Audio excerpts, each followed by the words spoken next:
नमस्कार विद्यार्थी मित्रांनो, मी आपल्या सर्वांचं यूट्यूब चॅनलमध्ये स्वागत करते।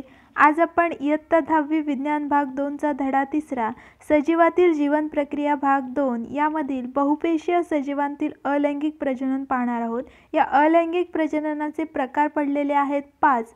ते प्रकार कशावरून पडतात तर त्या सजीवातील शरीराची रचना, त्यांच्या शरीराचा आकार आणि त्यांची प्रजननाची क्षमता यावर अवलंबून असतं त्या सजीवांमधील होणारं प्रजनन। तर या बहुपेशीय सजीवांतील अलैंगिक प्रजनन आहे त्याचे 5 प्रकार पडतात। ते प्रकार त्या शरीराच्या रचनेवर अवलंबून असतात, तर ते प्रकार आपण पाहणार आहोत।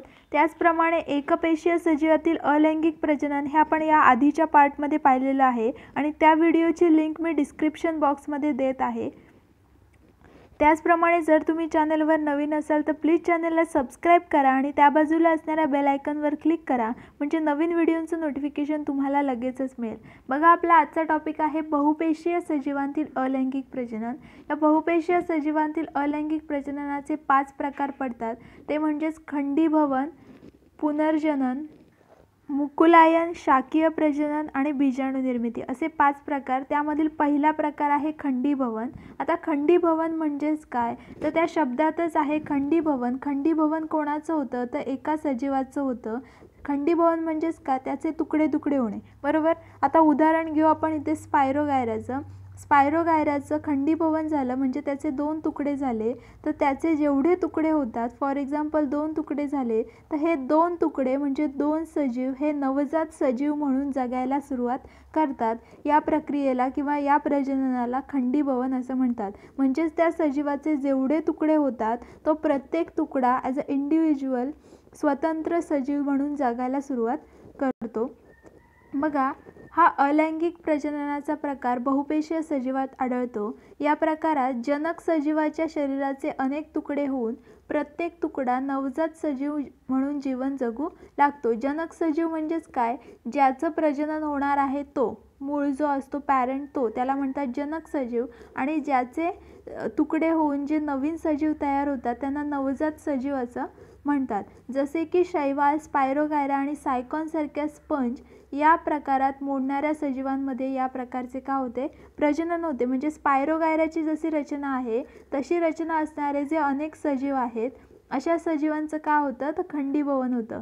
जर असा स्पायरोगायराचा आकार असेल तर त्या स्पायरोगायराचं जर खंडीभवन झालं म्हणजे त्याचे 2 तुकडे झाले तर त्यापासून तयार होणारे 2 स्पायरोगायरा नवजात सजीव म्हणून तयार होतात, जगायला सुरुवात करतात। म्हणजे हा जो मेन्स आहे याला म्हणतात जनक, हा झाला जनक स्पायरोगायरा, आणि जे नवीन 2 तयार झालेले आहेत ते कोण आहेत तर नवजात स्पायरोगायरा म्हणून जगू लागतात। पण हे खंडीभवन कधी होतं तर ज्यावेळी मुबलक प्रमाणात पाणी आणि पोषक द्रव्ये उपलब्ध असतात। आपण आधीच्या पार्टमध्ये पण पाहिलं, ज्यावेळेस त्यांना प्रजननाची वेळ असते तेव्हा प्रजनन होऊन नवीन सजीव तयार होत असतात। मग त्या नवीन सजीवांना आवश्यक असणारं मुबलक पाणी आणि पोषक द्रव्य उपलब्ध आहेत की नाही याची आधी खबरदारी घेतली जाते, हे आधी पाहिलं जातं आणि त्यानंतर त्यांचं प्रजनन होतं। मग स्पायरोगायरा ज्यावेळी मुबलक प्रमाणात पाणी आणि पोषक द्रव्ये उपलब्ध असतात त्याच वेळी काय करतात, त्याच्या तंतूची वेगाने वाढ होऊन ते तंतू छोट्या छोट्या तुकड्यांमध्ये का होतात,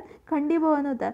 आता स्पायरोगायरामध्ये हे तंतूच असतात, हा जो आकार आहे तो तंतूंचा आकार असतो आणि तो प्रत्येक तंतू जेव्हा पोषक द्रव्ये जास्त प्रमाणात अवलंबून आहेत तेव्हा त्यांची वाढ जास्त प्रमाणात होते आणि त्यानंतर त्यांचं खंडीभवन होतं आणि खंडीभवन झालेले जे नवीन स्पायरोगायरा आहेत ते नवजात सजीव म्हणून जगायला सुरुवात करतात। त्याचप्रमाणे सायकॉनच्या शरीराचे जर अपघाताने छोटे छोटे तुकडे झाले तर प्रत्येक तुकड्यापासून नवीन सायकॉन तयार होतो। सायकॉन हा सुद्धा एक बहुपेशीय सजीव आहे आणि यामध्ये सुद्धा जर त्याचे अपघाताने म्हणजे अचानक जर छोटे छोटे तुकडे झाले तो स्वतः करत नाही, तसं स्पायरोगायरा स्वतःचं खंडीभवन स्वतः करतो।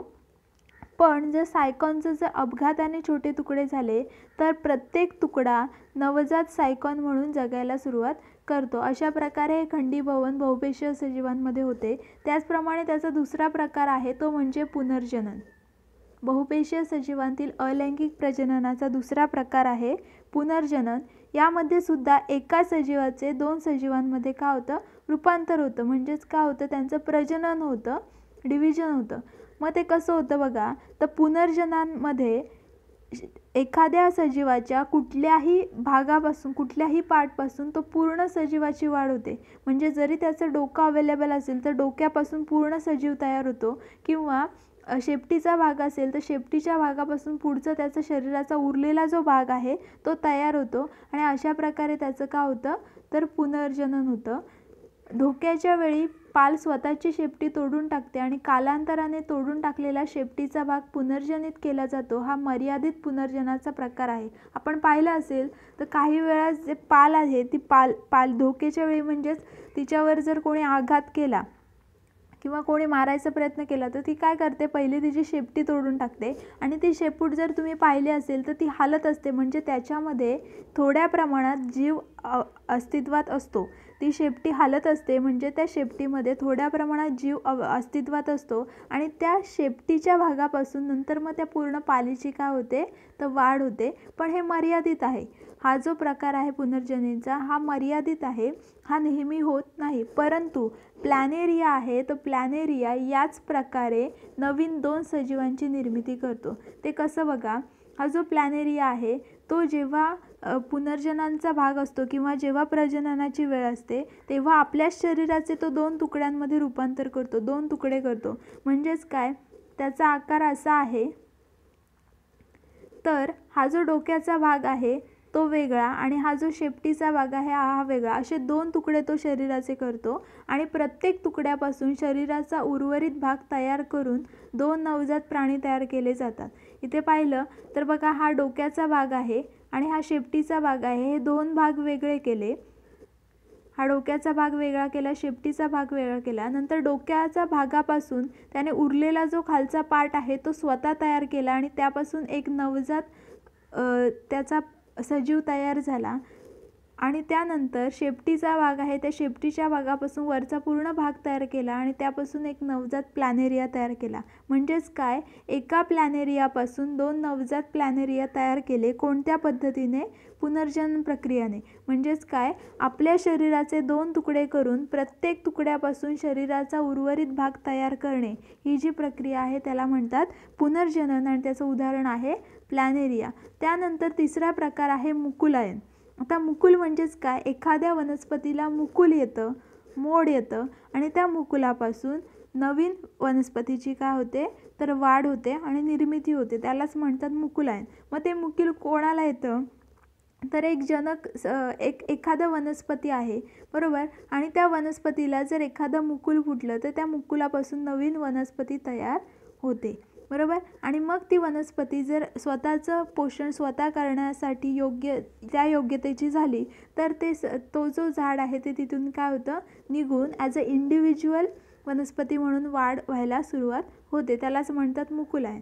तर बघा, पूर्ण वाढ झालेला हे कशामध्ये होतं तर हायड्रामध्ये होतं. हायड्रा ही जी वनस्पती आहे या हायड्रा वनस्पतीमध्ये मुकुलायन पद्धतीने काय होतं तर प्रजनन होतं. तर बघा, पूर्ण वाढ झालेल्या हायड्राला जर पोषक वातावरण मिळाले तर त्याच्या शरीरभित्तिकेवर विशिष्ट ठिकाणी पुनर्जनन पेशीच्या विभाजनाने फुगवटा तयार होतो. त्या फुगवटाला मुकुल असं म्हणतात. कधी जर एखादा हायड्रा आहे त्याची पूर्ण वाढ झालेली आहे आणि त्या पूर्ण वाढ झालेल्या हायड्राला जर पोषक वातावरण मिळालं, हवं असलेलं वातावरण मिळालं, तर त्याची जी शरीरभित्तिका आहे म्हणजे त्या वनस्पतीचं जी भित्तिका आहे, बाहेरचा जो पार्ट आहे शरीराच्या, त्याच्यावर काय येतं एक फुगवटा तयार होतो आणि त्या फुगवटालाच काय म्हणतात मुकुल असं म्हणतात. त्यानंतर तो जो मुकुल आहे त्या मुकुलाची वाढ व्हायला सुरुवात होते आणि त्याच्यापासून छोटा हायड्रा तयार होतो. इकडे बघा, हा जो मुकुल आहे पहिले काय झालं त्याला मुकुल फुटला आणि नंतर त्या मुकुलाची वाढ होऊन त्याच्यापासून छोटा हायड्रा म्हणजे नवजात हायड्रा तयार होत झाला. परंतु हा हायड्रा कोणावर वाढतो तर हायड्राचं जे काही पोषण आहे तो नवजात हायड्रा तयार झालेला आहे आणि त्या नवजात हायड्राचं जे पोषण आहे ते कोणावर अवलंबून आहे तर जो जनक हायड्रा आहे, ज्या हायड्रावर त्याची वाढ होते किंवा त्याच्या हायड्राच्या मुकुलापासून तो नवजात हायड्रा तयार झाला आहे, त्या नवजात हायड्राचं सगळं पोषण हा जनक हायड्रा करत असतो बरोबर. आणि जनक हायड्रा कुठे असतो तर जमिनीमध्ये असतो आणि मग तो जनक हायड्रा जमिनीतील पोषक द्रव्यांवर वाढत असतो आणि जनक हायड्राच्या पोषक द्रव्यांवर कोण वाढत असतं, तर नवजात हायड्रा. म्हणजेच काय, हा नवजात हायड्रा आपल्या पोषणासाठी पूर्णपणे कोणावर अवलंबून असतो, तर या जनक हायड्रावर अवलंबून असतो. आणि ज्यावेळी या हायड्राची पूर्णपणे वाढ होते आणि तो स्वतः जगण्याच्या योग्यतेचा होतो, तेव्हा काय होतो, तो या जनक हायड्रापासून वेगळा होतो आणि स्वतः स्वतंत्र हायड्रा म्हणून जगायला सुरुवात करतो. याच पद्धतीला मुकुलायन असं म्हणतात. त्यानंतर चौथी प्रक्रिया आहे किंवा चौथं प्रजनन आहे शाकीय प्रजनन. शाकीय प्रजनन म्हणजेच काय, वनस्पतीच्या कोणत्याही अवयवाच्या मदतीने हे प्रजनन होतं. मग ते अवयव कोणते, तर मूळ असेल, खोड असेल, पान असेल किंवा मुकुल असेल, या अवयवांच्या मदतीने जे प्रजनन होते त्याला काय म्हणतात, तर शाकीय प्रजनन असं म्हणतात. आता पहिलं बघू आपण मुकुलापासून शाकीय प्रजनन कसं होतं, तर त्याचं उदाहरण आहे बटाटा. बटाटा बघा, बटाट्याला अशी डोळे ज्याला म्हणतो आपण, बटाट्याला आलेले डोळे, म्हणजेच त्याला मुकुल आलेलं असतं. आपण घरात ठेवलेले बटाटे बघा, त्याला असे मुकुल आलेले असतात. या मुकुलांपासून काय होतं, त्या बटाट्याच्या झाडाची निर्मिती होते. या मुकुलांपासून बटाट्याचं झाड तयार होतं. याला म्हणतात मुकुलांपासून होणारं शाकीय प्रजनन. किंवा पानफुटीचं झाड तुम्ही पाहिलं असेल, तर पानफुटीच्या झाडाला सुद्धा त्याचे जे कडा असतात, त्याच्या कडांना सुद्धा असे मुकुल आलेले असतात आणि त्या मुकुलांपासून त्या झाडाची निर्मिती होते. पानफुटीचं झाड हे त्याच्या पानांपासूनच तयार होतं आणि त्या पानांना येणारं मुकुल, त्या मुकुलापासून ते झाडाची वाढ होते. ते झालं मुकुलांच्या साहाय्याने होणारं शाकीय प्रजनन. त्यानंतर ऊस, गवत यांसारख्या वनस्पतींमध्ये पेरावर असलेल्या मुकुलाच्या साहाय्याने काय होतं, तर प्रजनन होतं. पेर म्हणजेच काय, तर असा ऊस असतो सरळ, बरोबर, तेव्हा त्या खोडावर जे पेर येतात, असे जे मध्ये मध्ये खाचे असतात, त्या पेरावर मुकुल येतात आणि त्या मुकुलाच्या साहाय्याने काय होतं, त्यांचं शाकीय प्रजनन होतं. ते झालं खोडाच्या साहाय्याने. आणि मुळांच्या साहाय्याने म्हणजे जे आपण जमिनीमध्ये कंदमुळं लावतो आणि त्या कंदमुळापासून ते झाड तयार होतं. म्हणजेच कुठलं, तर मुळांची मुळं जी आहेत ती जमिनीत असतात. गाजर जमिनीत असतात, रताळे जमिनीत असतात. म्हणजे त्या मुळांच्या साहाय्याने काय होतं, तर झाडाची वाढ होते. मग मुळांच्या साहाय्याने हे काय होतं, तर शाकीय प्रजनन होतं. म्हणजेच काय, वनस्पतींमध्ये मूळ, खोड, पान, मुकुल या अवयवांच्या साहाय्याने जे काही प्रजनन होतं ते कोणतं असतं, तर शाकीय प्रजनन असतं. आणि शेवटचा प्रकार आहे बीजाणू निर्मिती. तर बीजाणू निर्मिती म्हणजेच काय, तर आपण बुरशीचं उदाहरण घेऊ. एखादी पोळी आहे किंवा पावाचा शिळी राहिलेली पोळी, त्या शिळी राहिलेल्या पोळीला जर एका ठिकाणी बुरशी लागली, तर ती बुरशी कालांतराने बघितलं आपण 4-5 दिवसांनी, तर ते पूर्ण भाकरीवर पसरलेली असते किंवा पूर्ण पोळीवर पसरलेली असते. म्हणजेच काय, या ठिकाणी बीजाणूंची निर्मिती होते त्या बुरशीची. आणि जेव्हा ते फुटते, ते बीजाणूधानी किंवा ते बी जेव्हा फुटतं, तेव्हा त्यांची काय होते, सगळीकडे ते पसरतं. म्हणजे सगळीकडे काय झाली, त्यांची निर्मिती झाली, बीजाणूंची निर्मिती झाली. अशा प्रकारे ह्या प्रकारचं प्रजनन केलं जातं. बघा, ओलसर भाकडी किंवा पावाचा तुकडा घेऊन तो दमट हवेत ठेवा. 2-3 दिवसात त्यावर बुरशी वाढेल. बुरशीचे सूक्ष्मदर्शकाच्या साहाय्याने निरीक्षण करा व आकृती काढा.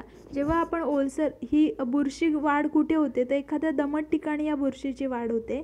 आणि मग जेव्हा ही बुरशी आपण सूक्ष्मदर्शकाच्या साहाय्याने पाहिली, तर आपल्याला त्याचा असा आकार दिसतो. सूक्ष्मदर्शकाच्या साहाय्याने ती बुरशी आपल्याला अशी दिसते. तर त्यामध्ये काय काय असतं, जी मुळं असतात ती मुळं मुलाभमध्ये कन्वर्ट झालेली असतात, रूपांतरित झालेली असतात. त्यानंतर त्यामध्ये कवक तंतू असतात आणि बीजाणूधानी, म्हणजे ज्यामध्ये बीजाणू तयार झालेले आहेत. बीजाणूधानी म्हणजेच काय, ज्यामध्ये बीज आहे त्याचं, त्यांना म्हणतात बीजाणूधानी. ओके. आणि मग जेव्हा हे बीजाणूधानी फुटतात, जेव्हा हे बीजाणूधानी म्हणजे ज्यामध्ये बीज आहे ते फुटतात, त्यावेळेस ते काय होते, बुरशी सगळीकडे पसरते. अशा प्रकारे बीजाणूंची निर्मिती होते. म्युकरसारख्या कवकांचे शरीर तंतुमय, यांचं शरीर कसं असतं, तर तंतूसारखं असतं आणि त्यांना बीजाणूधानी असतात. बीजाणूधानीमध्ये काय होतं, तर बीजाणूंची निर्मिती होते आणि ती फुटते आणि बीजाणू काय होतात, बाहेर पडतात. या बीजाणूधानींमध्ये काय होतं, बीजाणू जे बीज असतात त्यांची निर्मिती होते. म्हणजे बुरशीचं जे बीज आहे त्याची निर्मिती या बीजाणूधानीमध्ये होते.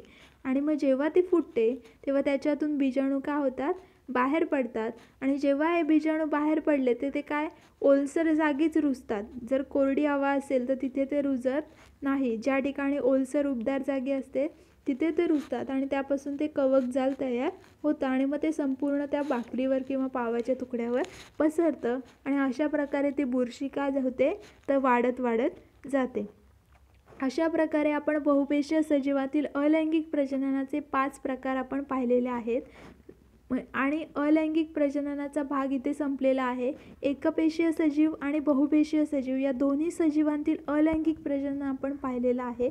याचा नेक्स्ट पार्ट लैंगिक प्रजनन हे आपण पुढच्या व्हिडिओमध्ये पाहणार आहोत. जर तुम्हाला व्हिडिओ आवडले असेल तर प्लीज व्हिडिओला लाईक करा, शेअर करा आणि चॅनलला सबस्क्राईब करा. आणि जर तुम्हाला काही डाऊट्स असतील तर ते तुम्ही कमेंटद्वारे विचारू शकता. धन्यवाद.